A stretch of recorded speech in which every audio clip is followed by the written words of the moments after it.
Điều gì làm Tôn Quyền trở thành hoàng đế khủng nhất lịch sử Trung Quốc? So với Tào Tháo và Lưu Bị, Tôn Quyền được đánh giá là nhà quân Việt thành công và nắm giữ nhiều kỷ lục nhất. Trong ba nhà quân Việt kiệt xuất nhất thời đại Tam Quốc, Lưu Bị, Tào Tháo, Tôn Quyền, thì Quyền là nhân vật sở hữu nhiều kỷ lục nhất. Tôn Trọng Mưu sống thọ nhất so với Tào Tháo, Lưu Bị, ông mất năm 71 tuổi, có thời gian cầm quyền Đông Ngô dài nhất, tới 52 năm và là ông vua duy nhất trong hơn 300 vị quân vương của lịch sử Trung Quốc được gọi là Thiên Cổ Đại Đế. Sở dĩ có danh xưng như vậy, bởi sau khi qua đời năm 252, Tôn Quyền được truy phong thụy hiệu Ngô Thái Tổ Đại Hoàng Đế.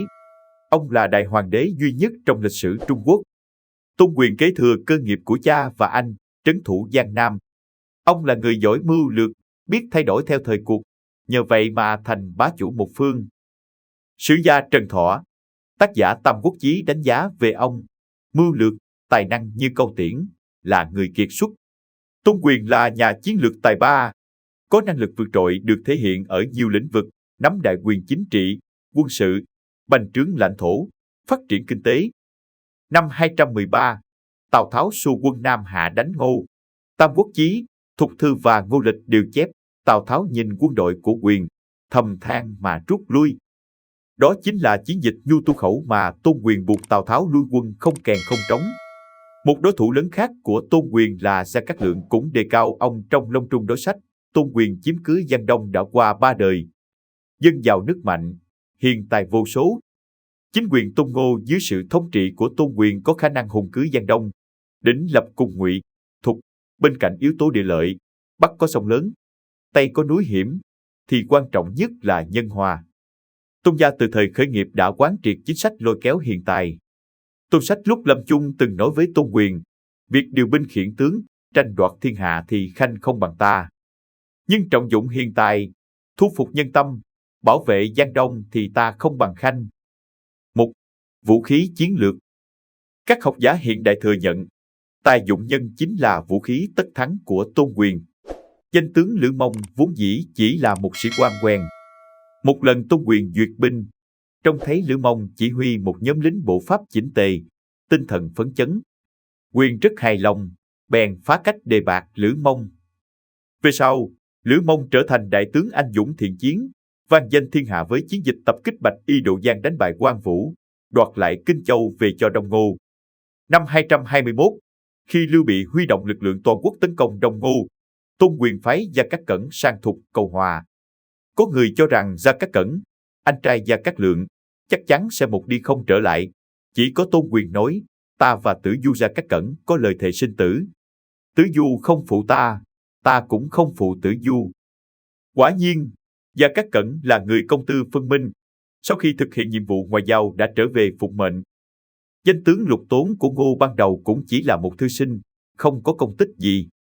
Sau khi đại quân Thục, Ngô khai chiến, được Lữ Mông tiến cử, Tôn Quyền lập tức giao đại quyền vào tay Tốn. Không phụ sự kỳ vọng của Quyền, Lục Tốn đã đánh tan quân Lưu Bị trong trận Di Lăng. Cũng nhờ sự phá cách trong phương pháp dùng người của Tôn Quyền, mà thời kỳ cai trị của ông được đánh giá là nhân tài như mây, không rơi vào tình trạng người tài không có đất dụng võ như Thục Hán giai đoạn suy vong. Đặc biệt, Tôn Quyền được đánh giá là biết cách thể hiện sự tín nhiệm đối với các thống soái của mình. Điển hình là việc trao toàn quyền vào tay Chu Du trong đại chiến Xích Bích, hay Lữ Mông trong chiến dịch Kinh Châu và Lục Tốn ở trận Di Lăng. Trong những trận này, Tôn Quyền đều không cần đích thân thống lĩnh đại quân ra trận. 2.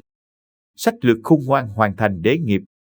Tôn Quyền chắc chắn là nhân vật có hùng tâm tráng chí, và ông đã từng bước thực hiện mộng đế vương của mình một cách khôn ngoan. Ban đầu, khi quần thần khuyên Tôn Quyền xưng đế ở Giang Đông, ông đã nhiều lần thoái thác. Nguyên nhân bởi đương thời Tào Tháo sở hữu lực lượng quân đội với quân số hàng triệu người, dương cao khẩu hiệu phò tá thiên tử hiệu lệnh chư hầu. Trong khi đó, Lưu Bị cũng dựa vào danh nghĩa hoàng thúc để dựng cờ quan phục Hán thất. Cả Tào Tháo và Lưu Bị khi đó đều sở hữu ưu thế chính trị lớn hơn Tôn Quyền. Quyền tự biết bản thân không danh chính ngôn thuận, cho nên đã hết sức ẩn nhẫn, không hề lộ ra ý đồ chính trị của mình. Mãi tới năm 229, khi cả Tào Tháo và Lưu Bị đã qua đời, cục diện chính trị tại Đông Ngô ổn định, Tôn Quyền có được điều kiện vẹn toàn, ông mới đăng cơ xưng đế. Thời đại cai trị của Tôn Quyền được đánh giá là thành công khi ông phát triển mạnh mẽ kinh tế Đông Ngô và mở rộng quan hệ ngoại giao với khu vực xung quanh. Các đội thuyền của Ngô từng tới Philippines, Ấn Độ, Ả Rập, mở rộng phạm vi giao thương, giúp Ngô duy trì vị thế đỉnh lập khi thường xuyên phải đối đầu quân sự với Thục và Ngụy.